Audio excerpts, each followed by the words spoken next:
In the midst of a first-class cabin, bathed in the golden glow of opulence, a well-dressed black man holding an honorary ticket was asked to leave the seat he had rightfully purchased.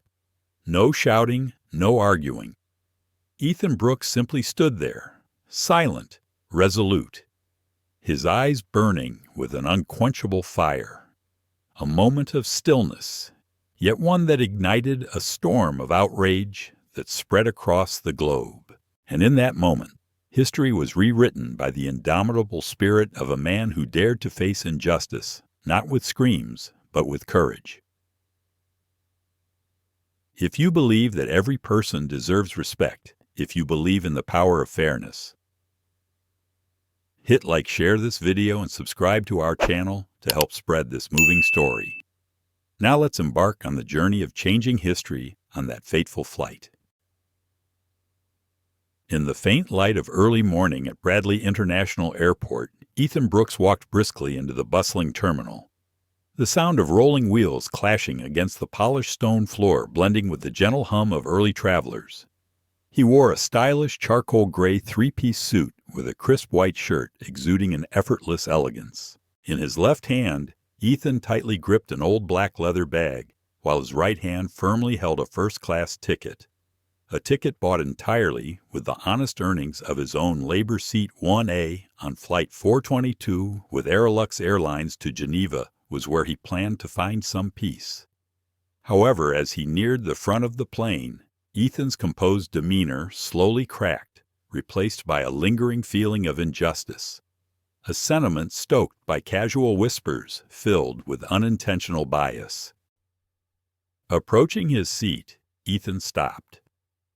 On the seat that was meant for him, a middle-aged white man in an expensive dark gray suit was lounging comfortably, holding a glass of champagne, absent-mindedly in one hand, while casually scrolling through his phone, as if the seat had been created specifically for him. A flight attendant. Heather, with platinum hair neatly tied back and a cool professional smile, approached. In a tone that carried an air of superiority, she informed Ethan that his seat had been reassigned to prioritize a longtime platinum partner of the airline. Without checking his ticket or verifying his identity, Heather coldly directed him to seat 7 in the business class cabin. Ethan's heart tightened. He had crossed countless airports and boardrooms with dignity. But today, in the gilded world of first class, he was reduced to an irrelevant figure. The seat change was not just an inconvenience, it was a public denial of his value, simply because of his skin color. Heather's icy gaze held a quiet alliance with the man occupying Ethan's seat. The man's identity was soon revealed. Gerald Vaughn, a notorious venture capitalist with a history full of scandals and outspoken anti-diversity views. Gerald's arrogant presence was not only a symbol of favoritism, but also a deep crack in the racial discrimination that had become entrenched in the airline industry. The atmosphere in the first-class cabin thickened as furtive glances and hushed whispers spread through the space too cautious to speak aloud. Ethan's resolute eyes locked with Heather's indifferent stare. Calmly, he requested to speak with the flight supervisor. In that moment, the friendly mask of first-class service fell away, revealing a simmering anger and wounded pride. Heather's hollow smile disappeared, replaced by a stiff professional facade. She bluntly insisted that Ethan move to the new seat without any explanation or verification, as if his mere presence was an inconvenience that needed to be removed. But Ethan stood firm beneath his composed exterior. The weight of centuries of injustice churned within him. The silence that had once served as his shield now transformed into a rallying cry for a subtle rebellion. With a deep yet steady voice, Ethan asserted his rightful claim to the seat, each word heavy with pain and an unyielding resolve. Heather, flustered by his defiance, signaled for a second flight attendant. That was Caleb, a young man whose eyes briefly shone with a faint hope, only to have it swiftly extinguished by the invisible harsh order of the hierarchy. The tension was no longer a whispered secret, but was now clearly visible, smoldering throughout the lavish cabin. Every sidelong glance, Every awkward shrug painted a microcosm of a larger battle, a silent resistance from those who were looked down upon. Whispers of sympathy and indignation slowly rose around Ethan as he stood unwavering in place. The atmosphere seemed thick with the weight of history, the history of quiet heroes who had once bowed to injustice. Then the spark of fury was fanned once again by none other than Gerald Vaughn. With a smug smile and undisguised disdain, he uttered a venomous remark, a knife to the tense air. Each word emphasized the cruel message that in his world there were people who would always be deemed lesser simply because they were different. Each word, each sneer, each condescending glance, all of them wove together the eternal story of injustice and resistance. Even in the heart of that opulent first-class cabin, the image painted was vivid: a man cornered within a system indifferent to human value. Ethan Brooks' gentle yet firm challenge seemed like a spark destined to ignite the flame of justice. Deep within his soul, Ethan knew the injustice he was enduring would not be buried in silence. What began as a quiet act of defiance was gradually erupting into a righteous tidal wave, a response powerful enough to shake the very foundations of an industry long dominated by prejudice. Ethan's resolve now burned as clearly as the sunlight outside the airport. He had nothing left to lose and everything to reclaim by standing his ground. He would no longer allow the humiliation of racial discrimination to force him into silence. In an instant, Aeroluxe Airline's first-class cabin transformed from a stage of luxury and opulence into a battleground of principles. When Caleb, the young flight attendant, hesitantly inquired about the passenger list, his question was immediately dismissed by Heather with a cold, curt tone, rendering it an inconvenience unworthy of attention. At that moment, the indifference and arrogance of the system were laid bare. With a heart heavy with sorrow, but burning with a desire for justice, Ethan made his declaration of an ultimatum. His voice, calm yet commanding, rang out the sound of someone who had weathered many storms. His message was clear. Ethan Brooks would not leave his seat without a valid reason, and he would not relinquish the dignity that was rightfully his. The air in the cabin seemed to simmer as the confrontation reached its peak. The silence that had once prevailed was now replaced with a wave of anticipation waiting for an eruption, a breakthrough that would sweep away the injustice. Ethan's challenge was not a reckless rebellion. It was a declaration of war against the forces of racism and prejudice that had attempted to erase his value. Each sarcastic remark, each contemptuous sneer he had to endure. Ethan was preparing to counter with a strength measured and unshakable. The seeds of retribution had been sown, and in the stifling atmosphere the promise of a monumental counterattack waited for its moment to burst forth. Ethan Brooks was no longer just a passenger with a boarding pass. He had become a symbol of resilience, a beacon of hope for anyone who had ever been pushed down sidelined because of their skin color. When the final warning was given to either leave his seat or face security, the calm demeanor of Ethan transformed into a silent vow. There would come a day when those intoxicated by hollow power would face the consequences of their arrogance, and he would lead that counterattack, a magnificent retaliation that would leave onlookers stunned and supporters in an outpouring of empathy. Amid the thick atmosphere filled with whispered doubts and unmasked hostility, a stage had been set not for a mere seating dispute, but for a battle over human dignity, fairness, and the soul of a society eroded by systemic prejudice. And within those gleaming rows of gold, Ethan Brooks swore that no matter the cost, his response would echo through history as a glorious triumph of justice. Under the dim light of the aircraft cabin, when the ground staff in their cold uniforms appeared instructing Ethan to move to the rear, he still walked with his head held high. Each step, though heavy with the weight of humiliation, radiated steady pride. The hum of the aircraft as it rolled down the runway underscored the vast distance between the gilded appearance of first class and the naked truth of the discrimination lurking behind every courteous regulation. In Ethan's mind, the thoughts flooded in about how Heather had coldly stripped him of his rights, never bothering to check his ticket, never bothering to verify his identity. Her actions were not a personal oversight.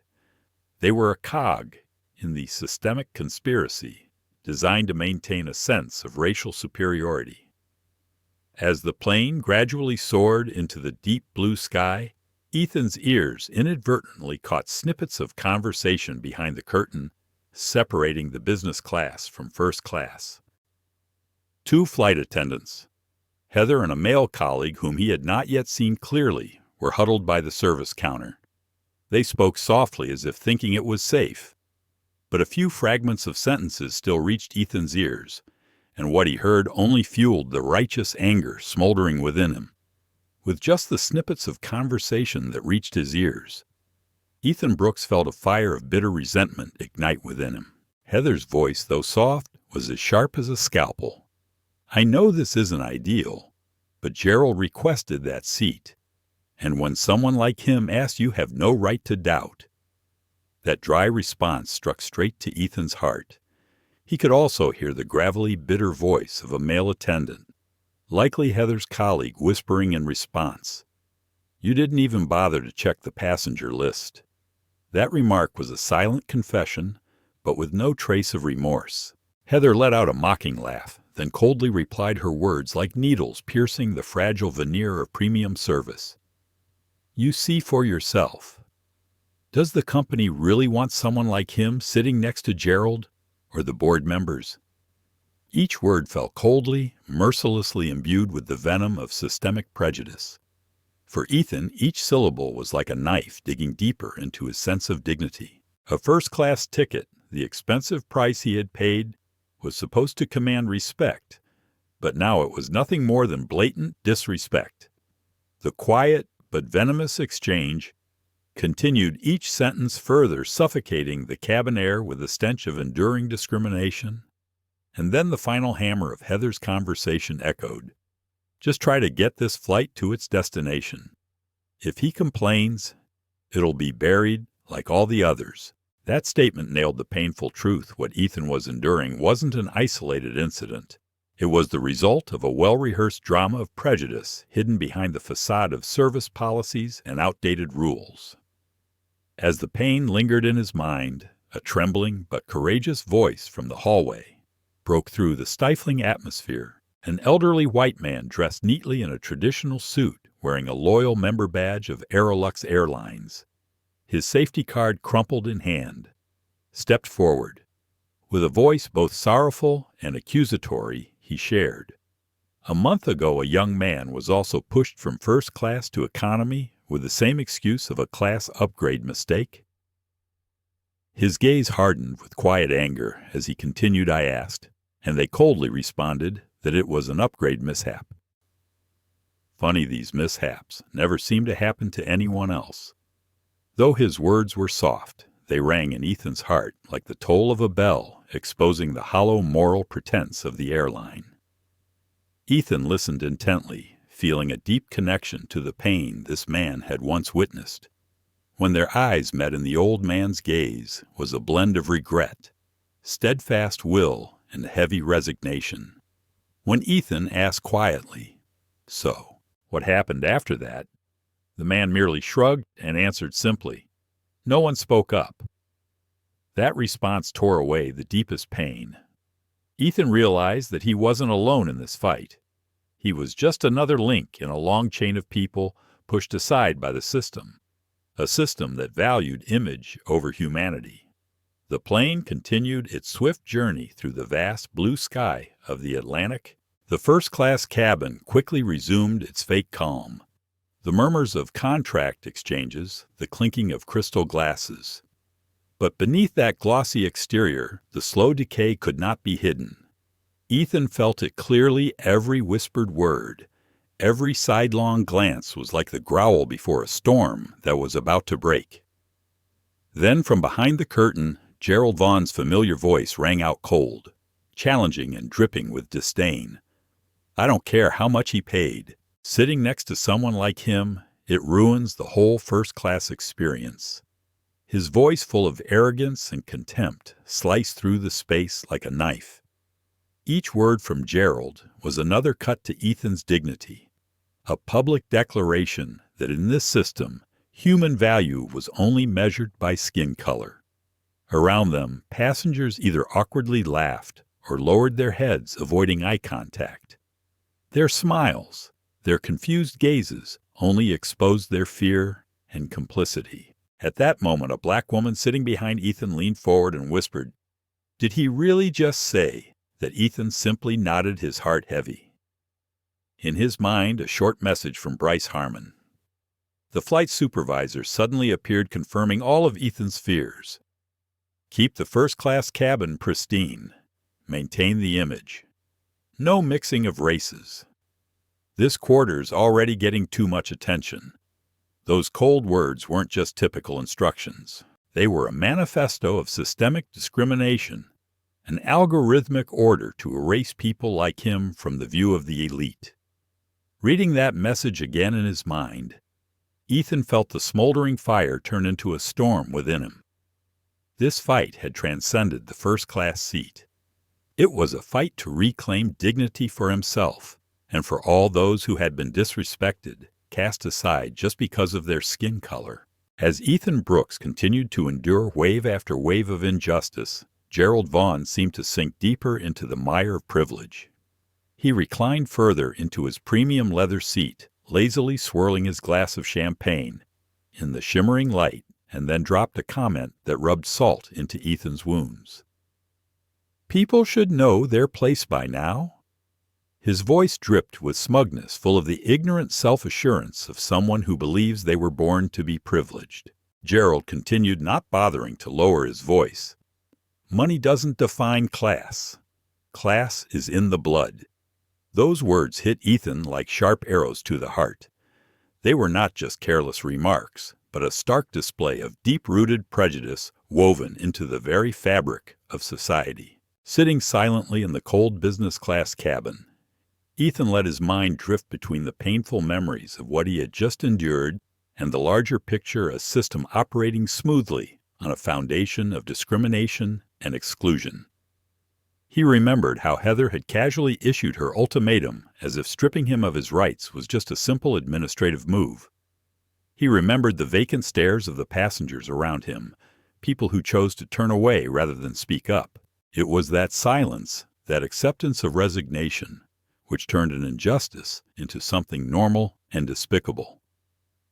The plane continued silently, cutting through the vast Atlantic sky.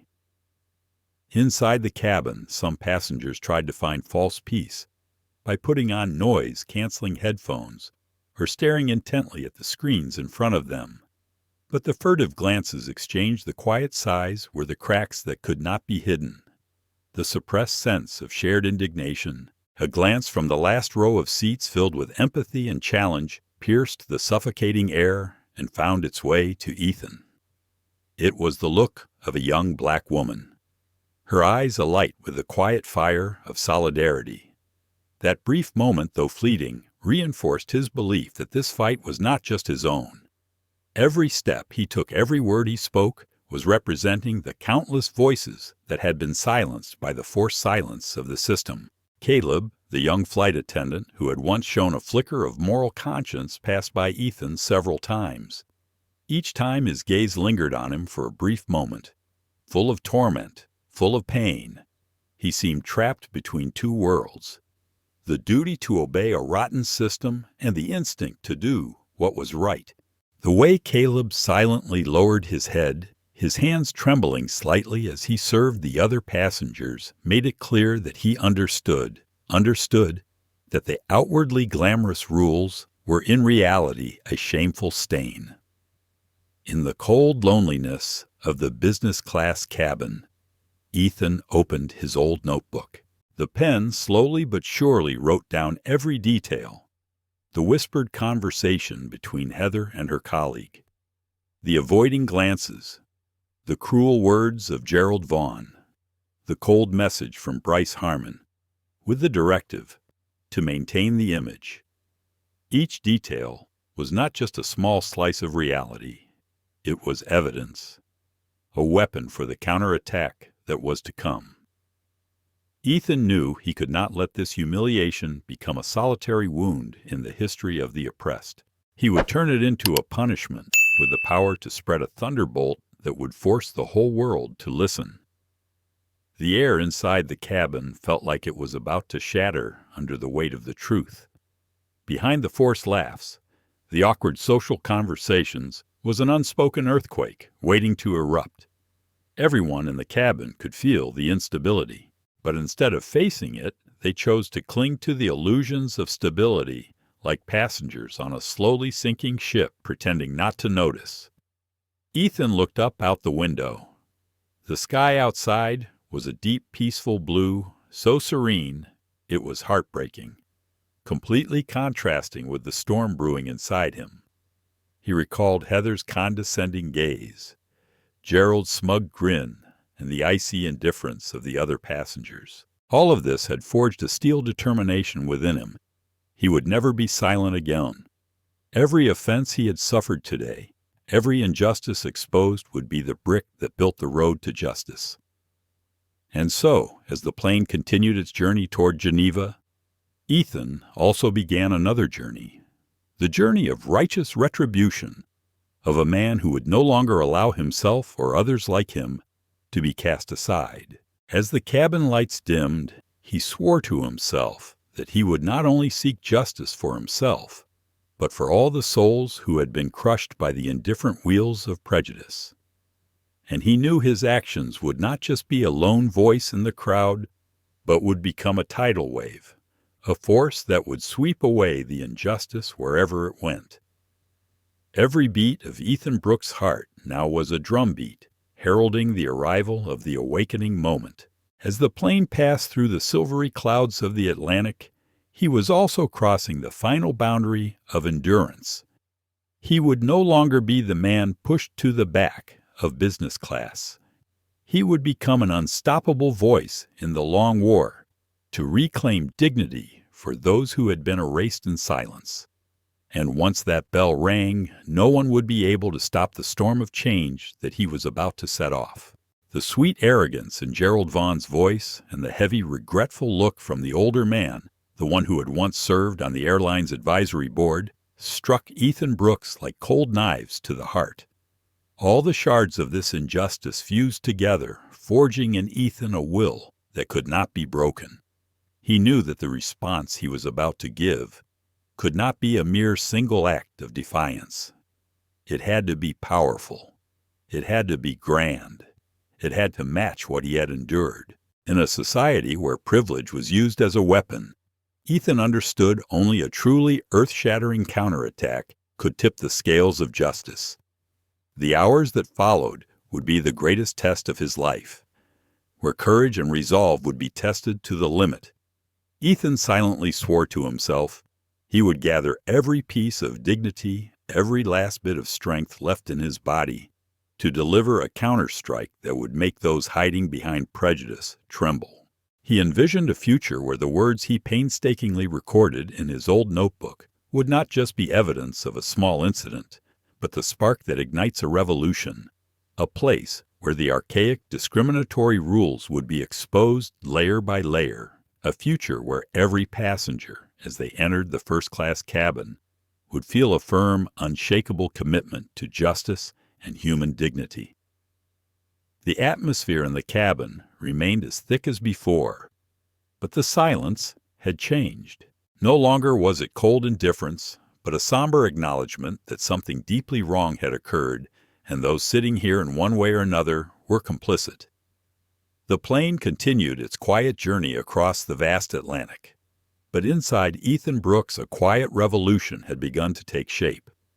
In his mind, strategies were forming how to turn his story into a leverage no one could ignore, how to force those who had belittled him to face a fury they had never anticipated. Every detail, every raised eyebrow, every forced laugh, every cold prejudiced message was carefully noted by Ethan. They were no longer just fragments of reality. They were sparks, the building blocks for the counterattack. He was silently constructing. Even as the fake pleasantries and the clinking of crystal glasses continued to ring out, Ethan held firm in his resolve. He no longer saw Heather as just a heartless flight attendant, nor Gerald Vaughn as just an arrogant man. To him, they had become symbols of an entire system, a decayed system built over generations founded on discrimination and oppression. The deep blue sky rushed past the window as the plane neared Geneva, and inside Ethan, a transformation was also taking place. The humiliation he had once tasted was now turning into a new source of strength, a catalyst powerful enough to shake the seemingly invincible foundations. He swore that his retaliation would not only stop at Aeroluxe Airlines, but would spread to the entire system that had nurtured, protected, and abetted injustice for so long.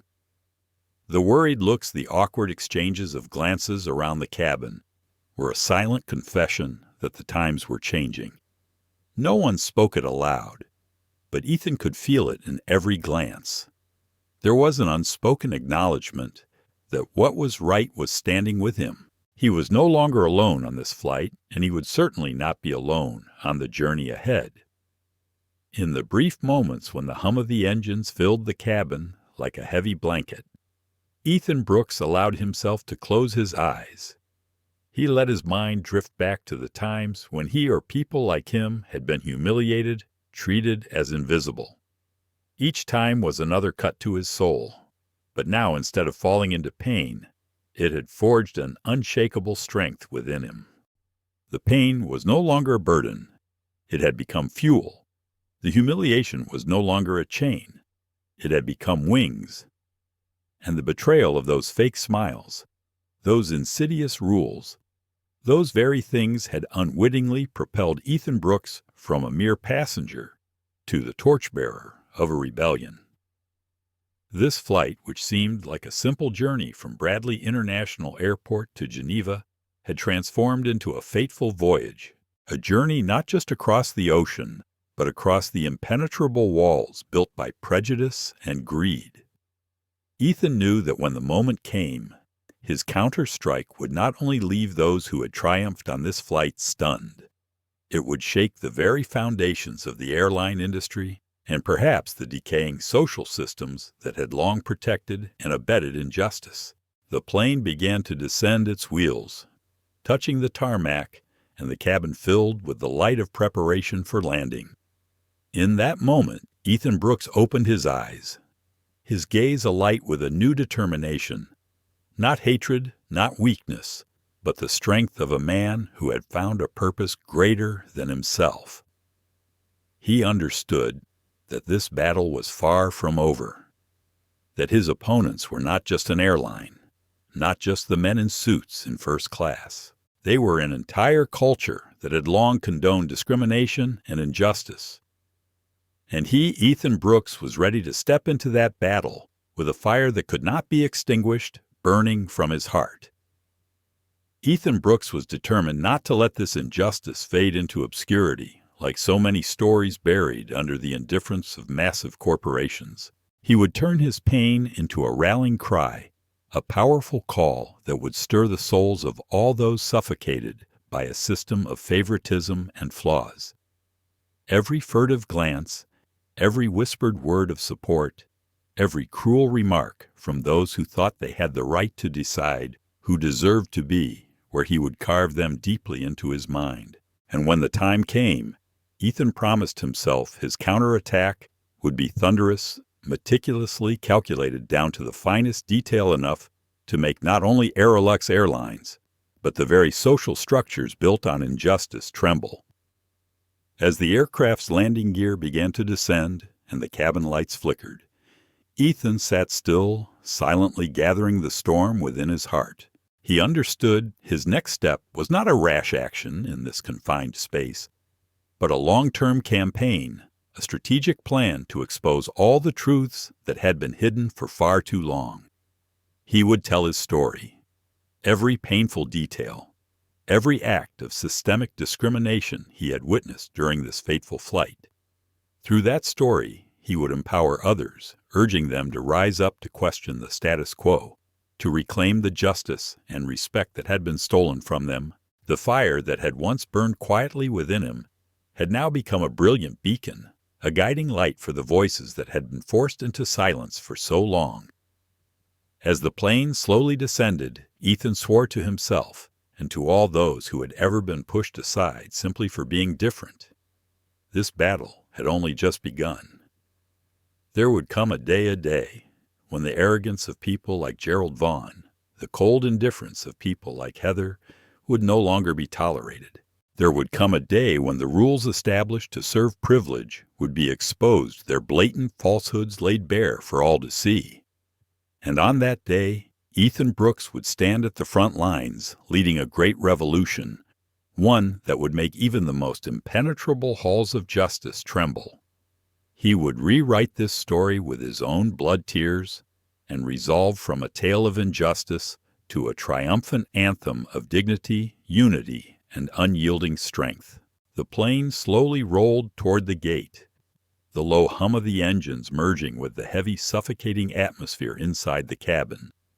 Passengers began to shuffle as they gathered their belongings, but the silence in the air remained thick.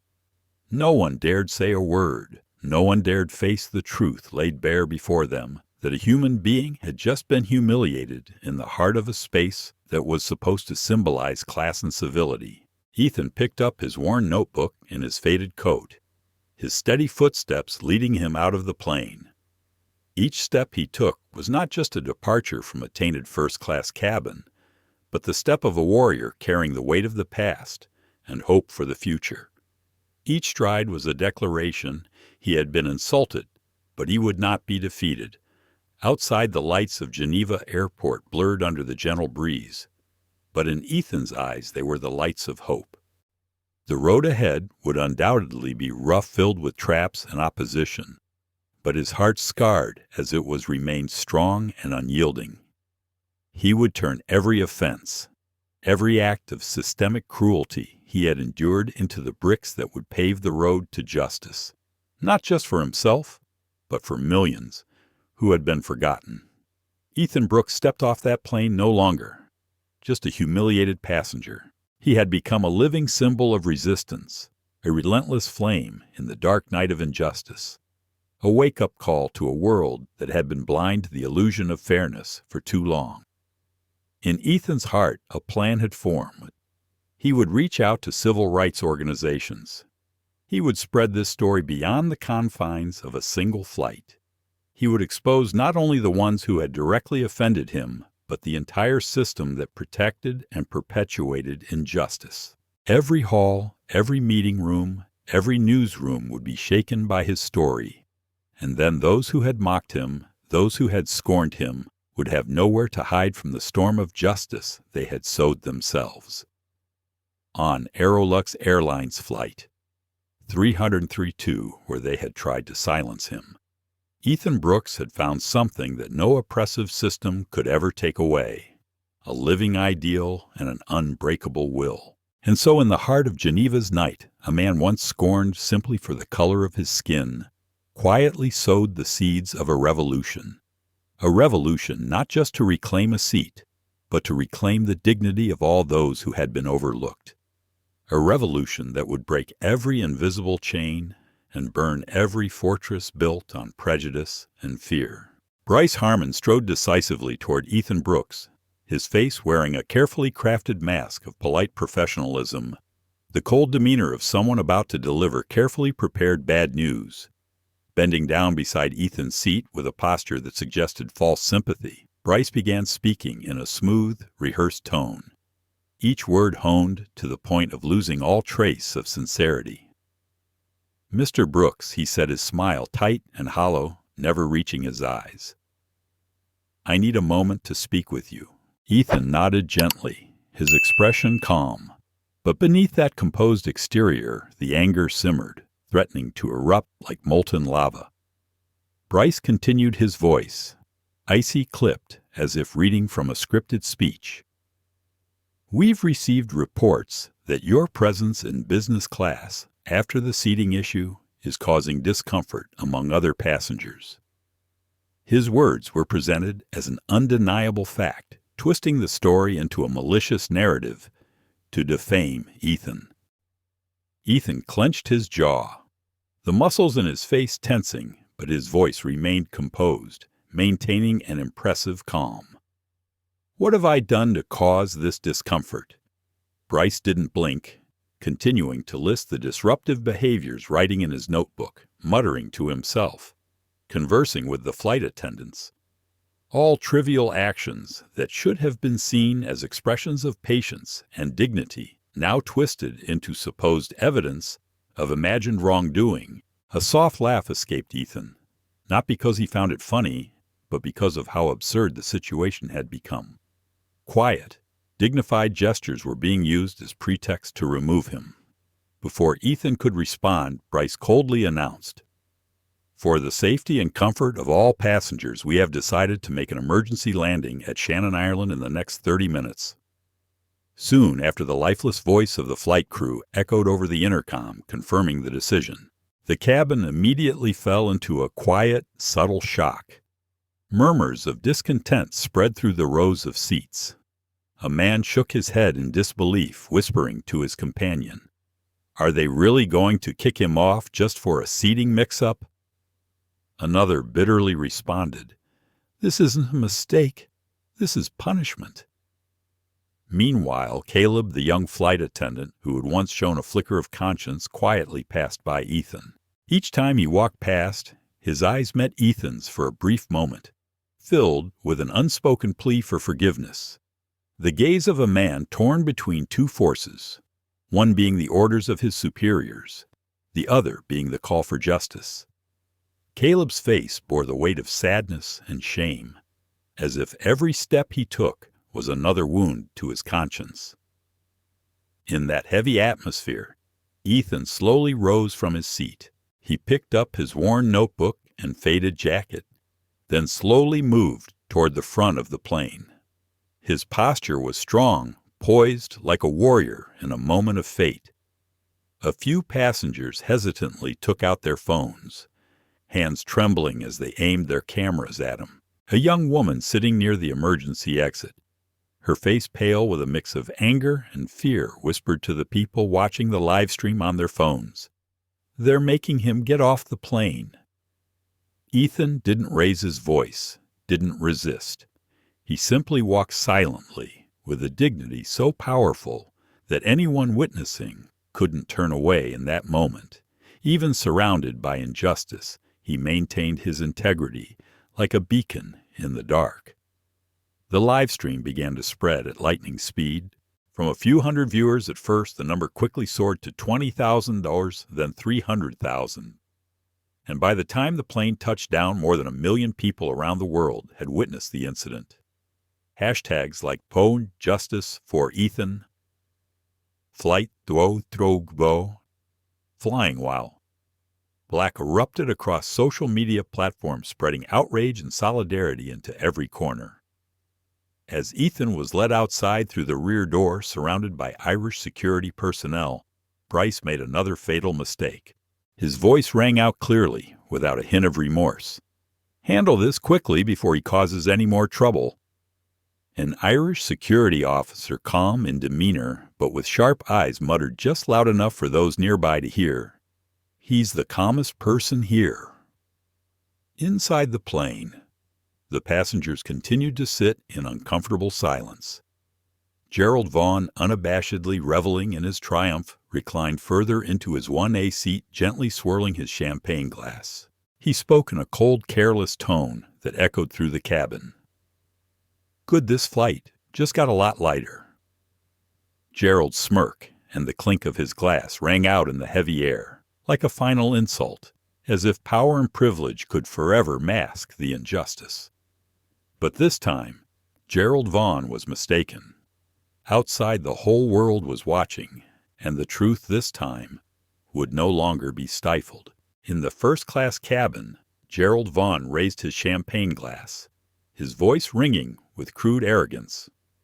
"To be honest," he announced loudly, "this flight is so much lighter. Without that tension, I didn't pay for a seat next to people who bring courtroom drama into this luxurious space. Around him, passengers exchanged glances of discomfort and disapproval. They remained silent. Fear and hesitation still kept their lips sealed, but their eyes spoke volumes. Yet Gerald didn't notice or care. He continued to poison the atmosphere. Of course, he sneered. This isn't about race. Some people just don't know how to behave at this level. Each word he spoke felt like a dagger to the hearts of those who still had any conscience. Somewhere in the cabin, Caleb, the young flight attendant, listened in silence.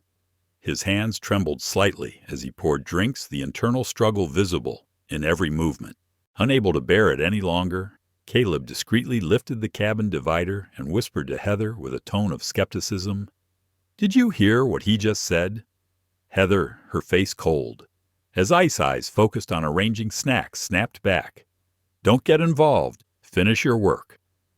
Outside, a storm was silently brewing. Despite Gerald Vaughn's haughty arrogance, the digital world was no longer silent. The livestream broadcast by a brave young student was exploding in real time. In an instant, the view count surpassed 2 million, and the numbers kept climbing. Social media was on fire. Hashtags like flashing justice for Ethan, your flight 332, or flying while black, and or Aeroluxe shame flooded platforms from Twitter to TikTok, Reddit. Each post, each shared comment was like an alarm bell exposing the injustice unfolding in midair. Meanwhile, Gerald, still submerged in his delusions of absolute power, casually sipped his champagne as if nothing could touch him. But the reality was shifting quietly. Below in the cabin, the flight crew began to feel the growing unease. The cabin lights flickered before settling into a heavy, tense glow. An unusual signal came through the headset of the crew.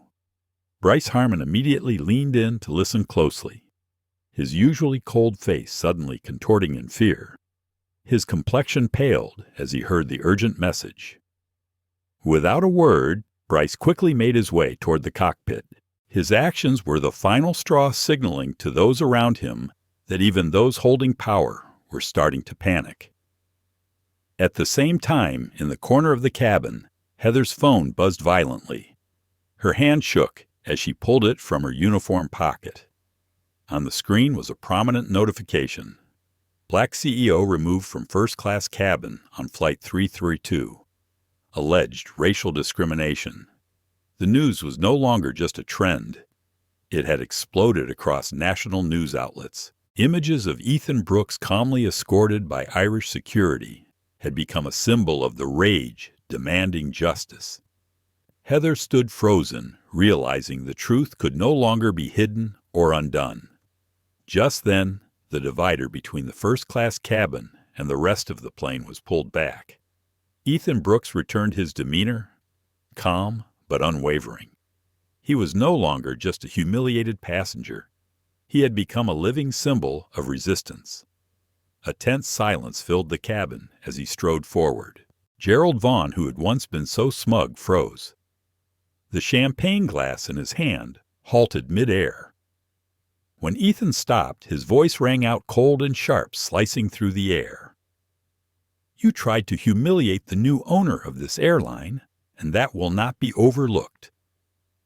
His words were like thunderclaps in a clear sky, shaking the cabin. Whispers of astonishment rose throughout the space. Gerald went pale, realizing the world he thought was invincible was crumbling beneath him. Heather stood frozen, her face pale.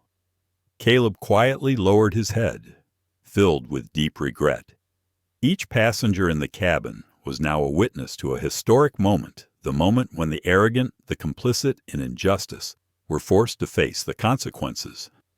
Outside, social media had exploded. Hashtags like, "Oh, justice for Ethan," "Oh, Aeroluxe collapse," and "Oh, honor over privilege" surged to the top of the trending list. The tide of outrage was no longer a small group. It had become a tsunami sweeping everything in its path.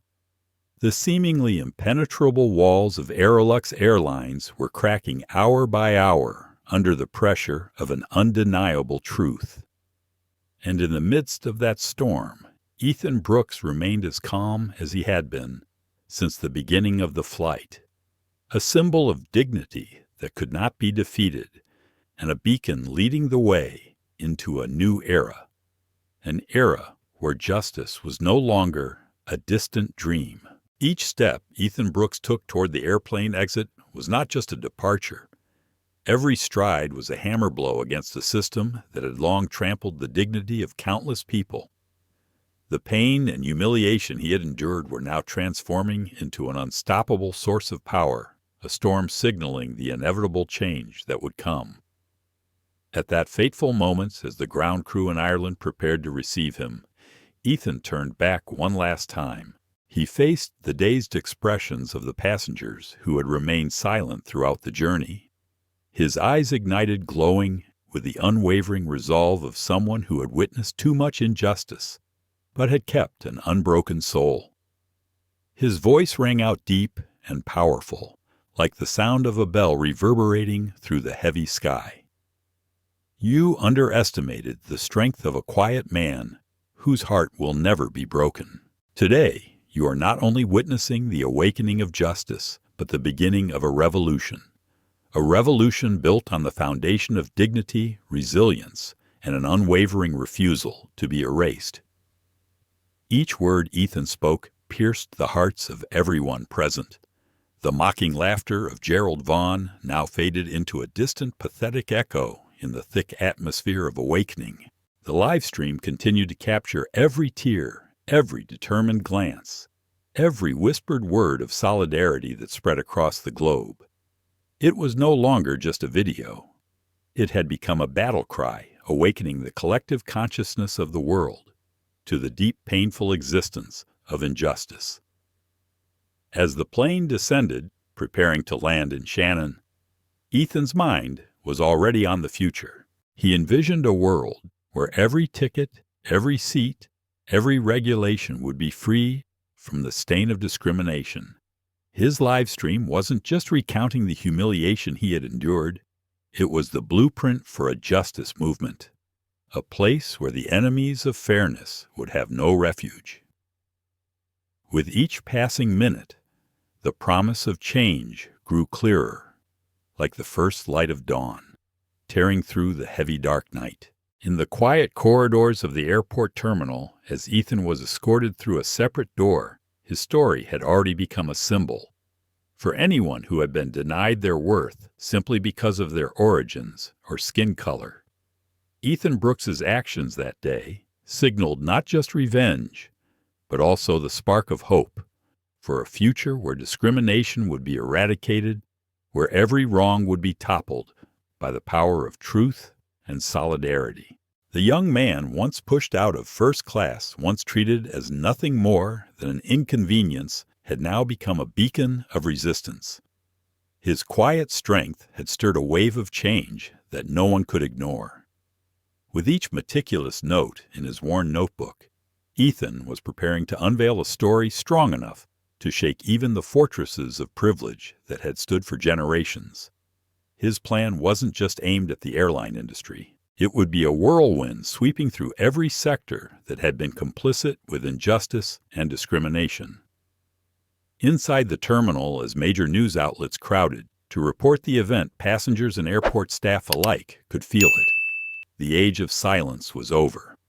The era of accountability had begun. Ethan Brooks' fight, born from personal humiliation and the cruelty of the system, had now become the spark for a movement demanding respect, equality, and the right to live as a whole human being. At that moment, standing at the threshold of a new era, Ethan carried not only the memory of his old wounds, but the powerful promise that every injustice, every cowardice that had denied human value would be paid for. He vowed that this response would not just be a burst of anger, it would be a deluge that would drown the arrogance of those who had mocked his silence.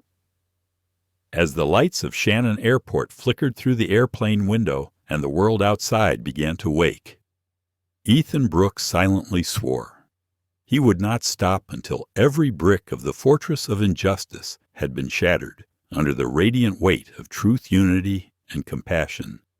This battle had only just begun, and this time, history would not overlook the name Ethan Brooks. In the first-class cabin, the power dynamics of Aeroluxe Airlines were slowly being upended before everyone's eyes. Ethan Brooks, who had been stripped of his rightful privileges at the start of the flight, had now become the center of an uncontrollable storm. In a dark corner of the cabin, Caleb, the young flight attendant, stood frozen. His eyes were filled with guilt and helplessness. Like everything he had been too afraid to say was being revealed through every quiet glance. He knew exactly what was happening. Every detail, every action was part of a ruthless play, designed not to serve the passengers, but to maintain an old order where skin color determined human worth. Around the middle of the flight, Bryce Harmon emerged once again from behind the cabin divider. He attempted to appear composed, but anxiety was evident in each of his steps. His face, seemingly memorized with a cold, rehearsed speech, carried a feigned indifference as he bent down beside Ethan's seat. "Mr. Brooks," Bryce said, his forced smile betraying the contempt in his voice. "I need to speak with you for a moment." Ethan simply nodded. His face remained calm, but his eyes burned with the unwavering fire of a man whose spirit would never be broken. Bryce continued, his tone even and detached as if reading from a prepared indictment. "We've received complaints that your presence in economy class after the seating mix-up has caused discomfort for other passengers." The accusations were thrown out as if they were irrefutable facts, stripping away the context of dignity and the right to fair treatment. Ethan tightened his grip on the worn notebook in his hand. His lips pressed together, but his voice remained steady. "What have I done to cause discomfort?" Bryce didn't hesitate, continuing to list Ethan's actions as though they were crimes writing in his notebook, speaking to the flight attendants, whispering to himself. These normal human gestures were twisted into disruptive behaviors. Without allowing Ethan to respond, Bryce landed the final blow. "For the greater good of safety and comfort, we've decided to change course. In the next 30 minutes, the flight will land at Shannon Airport in Ireland to resolve the situation with the passenger." The cold declaration was followed by a robotic announcement from the flight crew confirming the decision. The cabin atmosphere immediately sank into hushed murmurs of shock. A man 2 rows behind Ethan whispered in disbelief to his companion, "They're really going to kick him off the plane, just for a seating issue." Another voice bitterly responded, "This isn't a mistake. This is a punishment. A warning."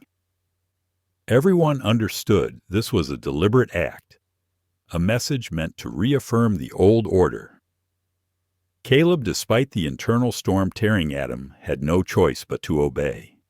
He moved through the rows of seats, his eyes betraying a pain that words could not express. But Ethan remained unshaken. He stood up carefully, picked up his old notebook and faded jacket. Every step he took forward was a silent declaration. "I will not be defeated." Scattered throughout the cabin, a few passengers began pulling out their phones, their hands shaking. They hesitated for a moment. Then a young woman sitting near the aisle without hesitation opened the video app. Her voice rang out in an emotional whisper. "They're forcing him off the plane, just because he asked to be respected." In just minutes, her live stream attracted hundreds of thousands of viewers. The view count skyrocketed, hitting 1 million, as if a tidal wave was sweeping away all barriers. Hashtags. Justice for Ethan. Roaring flight through and through to flying while. Black and nor Aerolux collapse began trending across news feeds. The world outside was now watching. Inside the terminal, as Ethan was escorted through a separate door by Irish security, Bryce made his most critical mistake. He spoke loudly enough for those around him to hear. "Handle this quickly before he causes more trouble." An Irish security officer, his face emotionless, muttered just loud enough for the people nearby to hear, "He's the calmest person here, mate." Inside the cabin, Everyone fell silent. Gerald Vaughn continued to lounge, enjoying his champagne, still trying to keep a smug smile on his face. His voice echoed. Honestly, the atmosphere is so much lighter without that type of person on board. Each word he spoke, each indifferent glance, each cold decision was now being swept up in the storm of justice that no one could stop. The atmosphere in the first-class cabin of Aeroluxe Airlines thickened as Gerald Vaughn's final insulting words echoed, dragging his arrogance to the very limits. The cabin air is much lighter without those types bringing courtroom energy onto the plane. He declared, his tone full of provocation and contempt, but he didn't stop there. With a dramatic smirk, Gerald continued, "This isn't about race. It's simply that some people don't know how to behave at this level." Those cold words landed like daggers, reminding everyone of the deep-rooted injustice that Ethan Brooks had been and was still facing Caleb. The young flight attendant, who had remained silent, continued working quietly down the aisle. He listened intently, his hands shaking, his eyes filled with shame. Beneath his calm exterior, his inner turmoil screamed, facing the harsh truth that he was complicit in supporting a rotten system. The live stream capturing Ethan's escort to the front continued to break viewership records. Every frame, every moment of Ethan standing tall in the face of injustice became the spark that lit up millions of hearts waiting to be awakened. As Ethan approached the galley area, he paused, his eyes locking onto Bryce Harmon. His voice rang out low, but powerful, like a hammer hitting the air. "You've stolen my seat, denied my identity, and legitimized a discriminatory system under the guise of company policy. And for that you will pay not just with your jobs." Bryce opened his mouth to respond, but the words stuck in his throat when his headset crackled with an urgent warning. He froze as a red message flashed on the screen. Urgent legal warning from headquarters. In that moment, Gerald Vaughn, the man who had been full of arrogance, felt the coming earthquake. His voice trembled. "You're saying this is a revenge plot?" Ethan turned back, facing him directly. The authority emanating from him froze the air around them. "I'm saying the airline you thought belonged to the elite like you now belongs to me." The cabin fell into stunned silence. Ethan calmly continued, every word sharp, as a Blade Volstra Capital has acquired 51% of Aeroluxe Airlines voting shares. Just 2 days ago in Geneva, I signed the final contract. He paused, his gaze cutting through to Heather, the flight attendant, who had coldly pushed him to the lower class. "You didn't even bother to ask my name. You just assumed I didn't belong here." His voice rose each sentence a drumbeat. "You insulted me without knowing who I am. You allowed public discrimination to happen in front of hundreds of witnesses." Heather trembled, about to speak, but Ethan cut her off. "Your policies are discrimination dressed up in civility. And now every action is recorded, broadcasted, and tied to a shareholder lawsuit." The cabin was dead silent.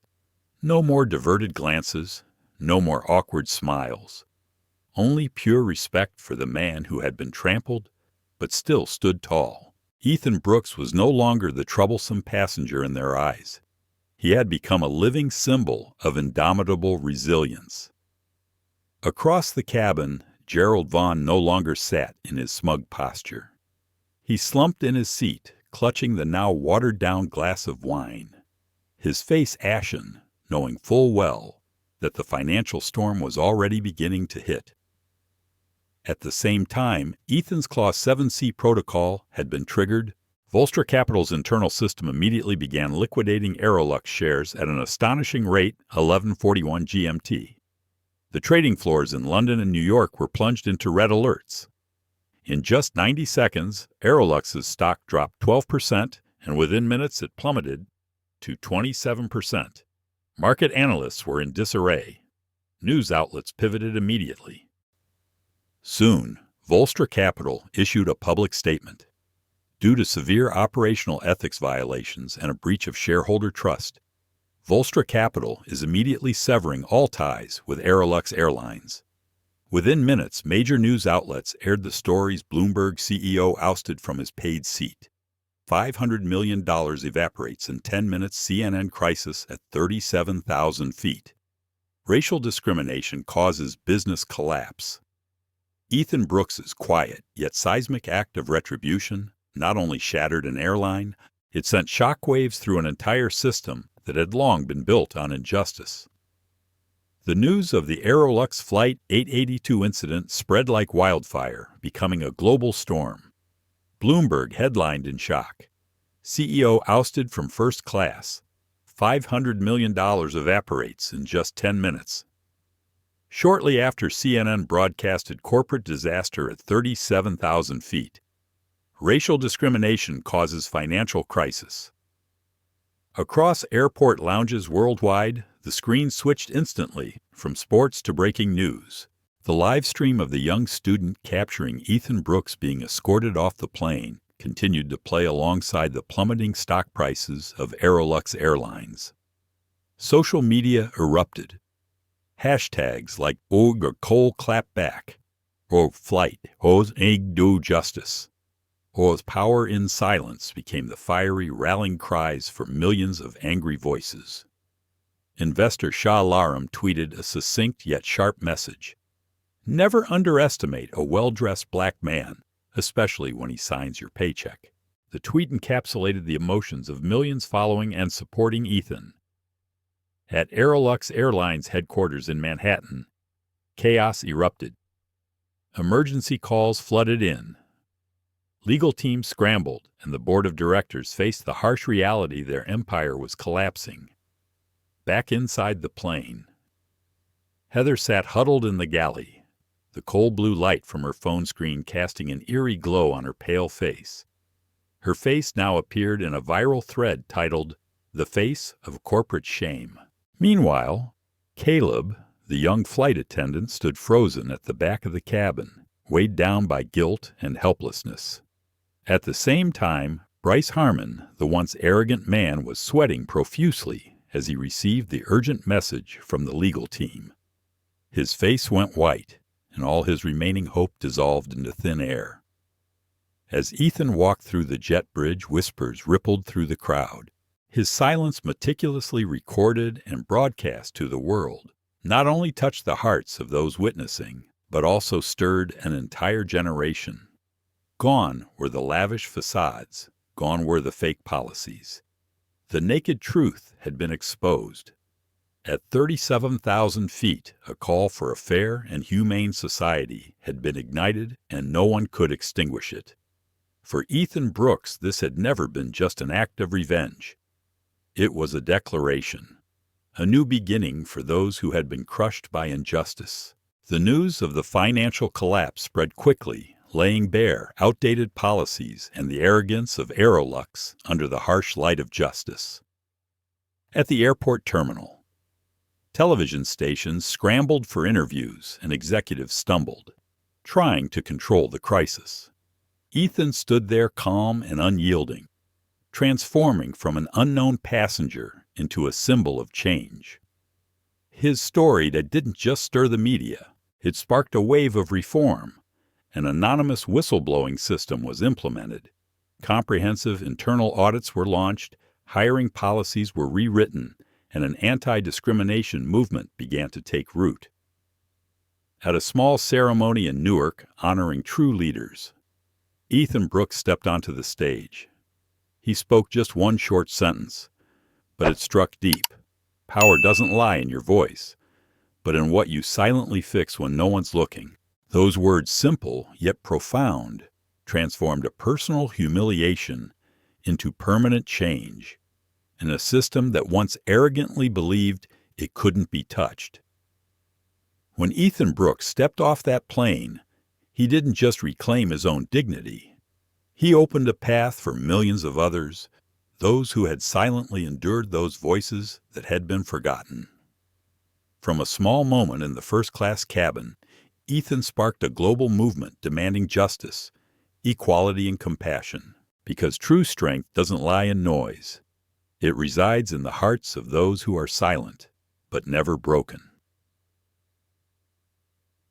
If this story has touched your heart, please like this video. Share to spread the message of justice, and subscribe to our channel to continue sharing inspiring stories with the world. See you in the next journeys ahead.